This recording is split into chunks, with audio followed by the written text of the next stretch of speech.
Richard Burns Rally. Here we go. End of 2025. I'm finally going to get to play this game for the first time. And here we are. A bit of our thoughts, experiences, what this game feels like to play. And yeah. This is coming from the perspective of someone who's been playing rally games for like the last year and a half, say. But the games I'm playing, Dirt Rally 2.0, EA Sports WRC, how's it feel coming from them games? Well,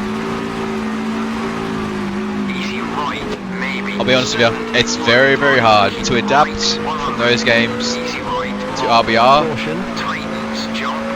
You're going to be pissed off.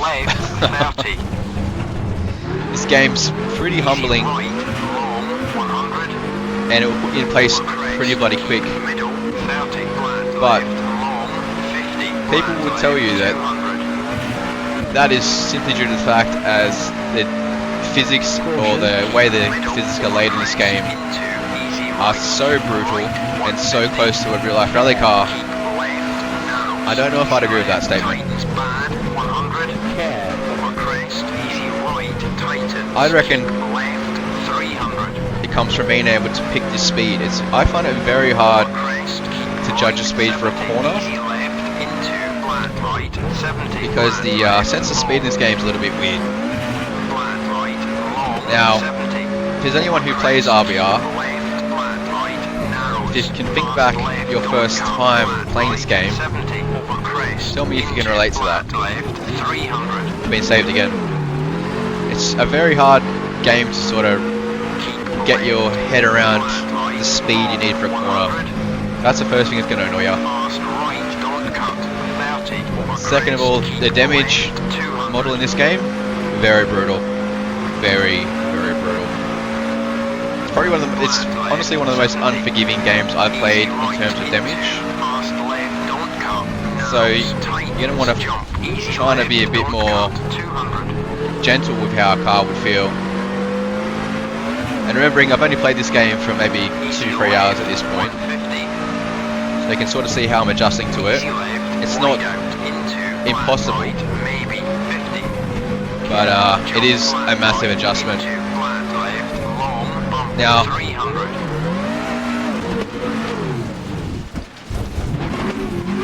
don't know how we saved that, but we did. So, setting up the game. Man, it is very tedious. Very, very tedious. You need to go to Rally Sim Fans. There's two things you need to download there. You need to get the torrent downloader. Or oh shit, that's a deer. The torrent file or the torrent downloader, and then you obviously need the installer for RBR. Now I won't go into detail how to do that. I'm going to link a video in the description that I watched. Obviously, probably the most simplest and easiest video, and it only goes for maybe 2 minutes or something like that. So I'll link it below. Very, very good. Once you get all that done, playing the game, well, I think it's about 100 gigabytes of 100 gig. It's a pretty big file, but there's a lot of content in this game. There is a massive amount of content. The actual car selection, it's very, very cool. There's a lot. And stages, mate, the content that's in this game for stages alone, it's amazing. And considering that this game is put together by, you know, guys doing it for free who create these stages, wow, hats off to you guys, man.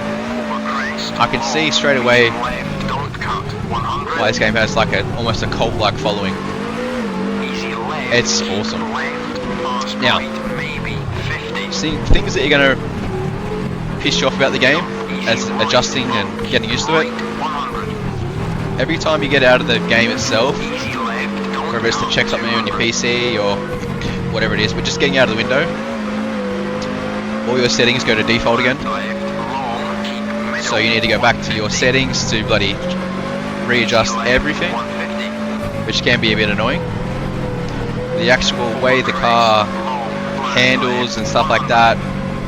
The force feedback straight away off the bat is set to max, so be careful of that if you have a strong wheel. It might snap your bloody wrists.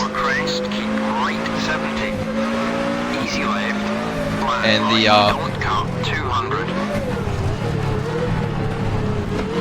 okay. Caution. Fast left tightens. Hairpin right long 50. Okay, that didn't work. Now we've stalled it. Now I don't have an ignition button mapped. So this is one of the issues that you guys are going to run into yourself. If we can call for help, maybe they'll put us... No, they haven't. So now, this is the first day experience what we're going to do, man. We're going to go into options. We're going to go to the controller here. And this is where we map all the stuff. Now, for ignition, I've mapped as D. So you're going to have some very weird keybinds for this, especially in the section where it says accelerate and brake at the same time. I use a random key because otherwise it locks whatever. If you use the pedal and the throttle at the same time, it still locks it. And it literally brakes and throttles at the same time, so you won't even get off the line, which is something that did happen to me. As well as the steering, you map that to your steering, the handbrake, all this. It's pretty self-explanatory. But remembering that your ignition is the main one, ignition and obviously clutch. So remembering that ignition here is D, and my clutch I used is square. There we go. We've got a car that's going. Now, taking off again obviously is tricky because if we have a clutch, I've got it mapped to something on the wheel, so obviously I'm going to use my paddle to get into the gear and then we're going to get going again. In this WRX that obviously has a blown head gasket. 90 left, don't cut, 300. And handles like absolute shit right now, so let's just change the view. There we go. Now, as I was saying, every time you get out of the game window, all your settings, you lose them, so remembering to remap everything is paramount for this game. Just one of the little quirks of the game. Some stuff I don't even know how to work out yet myself. The freaking pace notes. I'd like to have numbers. I'm sure there's something you can do. Let me know in the comments if there is. I guess there's some type of plug-in, but... Oh shit. Remembering that I'm a guy who's just coming from console and stuff, I'm new to PC, so it would be helpful for me and obviously other guys as well. But yeah, overall, this game, it's pretty awesome, man. The graphics, obviously, you look past that when you're driving, and I find it very, very cool, to be honest. I genuinely have enjoyed my experience so far, and like I was saying, my the actual freaking way the game actually presents itself, and once you're actually in the game playing it, it's pretty awesome. There's a lot of content, you know. I don't know how the health laps work because there's cars that aren't even my class there, so if there's a way to single out your actual car class, let me know in the comments below as well. But that was a stage Dolman in the Subi. Now I don't know how we even look at replays, so let's try and do that. Just here. Select replay.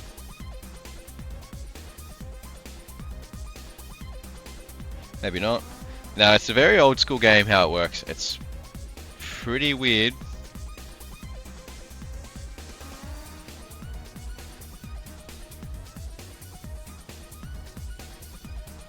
Okay, how do I play that? Again, I'm just using the keybinds, so it's quite weird. But anyway, I might be able to talk a bit more now as we watch replay together. So anyway, the physics itself, it's very, very hard. Like I was saying, I find it's probably hardest because the sense of speed in this game is very hard to try and get used to. So you're going to find yourself blowing out a lot of corners, which I did a lot of the time. The inputs for the game, it really likes you to be a bit more gentler. So usually sort of rolling on a brake, rolling on a throttle is the best way to do it, as well as the steering. Don't be too jerky. harsh inputs in this game really don't work.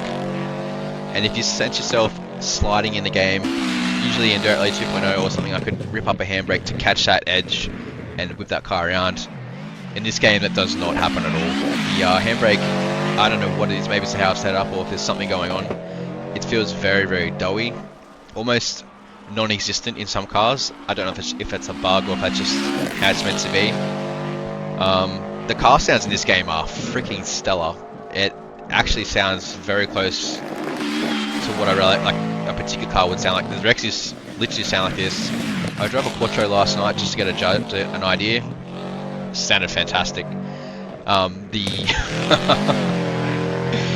It's honestly a good game. Like, for its age and how it plays and stuff like that, it is pretty addictive because you want to really hone in and get good at it. It's just all the shit that goes on around it, getting the game to work, the quirks of the game, how it feels to set up and losing settings. And like, here's something: if you don't launch the game without putting you in your pace notes, so you get a screen pop up when you download it all. It's like a launcher, and there you can set up all the aspect ratio, some of the keybinds as well you can start off with, just general settings to like pre-launch of the game. There you have to add in your pace notes. If you don't, you'll start the game, get into a stage, and there's nothing happening. You'll just have these symbols flash up.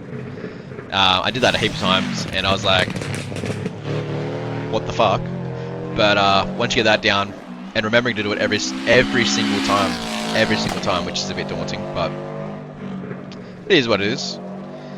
The interesting thing is, like, the graphics. I've always steered away from this game because, like, you know,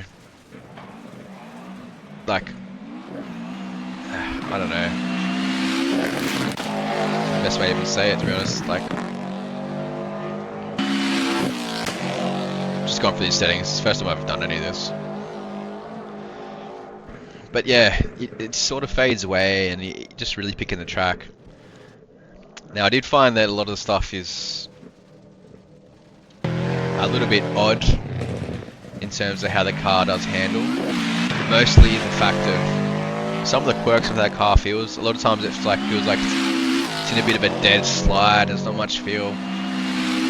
Maybe it's just my wheel. I don't know. I've got a Thrustmaster T598. Perfectly fine in any other game, but some of the force feedback stuff is a little bit weird. Maybe it's just how it is. But anyway, I don't want to blab on too much. I'm going to do more videos on this game. So if you want some particular stage or something like that, put a comment down below. But would I recommend this game? Yeah, I would.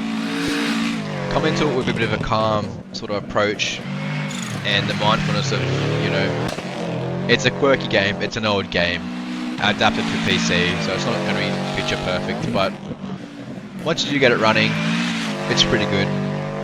For me, what I'd recommend is probably just pick one stage and do a fair few runs on it, because every time we go back to the menu of the game, you're going to lose all your settings again. So yeah, honestly, very, very fun. It's pretty immersive how it works. Obviously sort through some of the stages that is a bit better graphically, because it's very hard to pick some of the bumps and stuff, and this game's very violent how it rebounds off some of the jumps. It's pretty brutal, but yeah, man, I'd recommend it. Pretty bloody cool. Let me know down below if you want any particular stage, like I said, or particular cars or whatever, and consider liking the video. Hope you guys enjoyed it. A bit of a long one, talking head type of stuff, but trying to connect with you guys a little bit better, more than just some guy who sits there like this and just, you know, doesn't really talk. So different content for me. Anyway, leave it there. Have a good day, and yeah, catch you next one, guys. Cheers.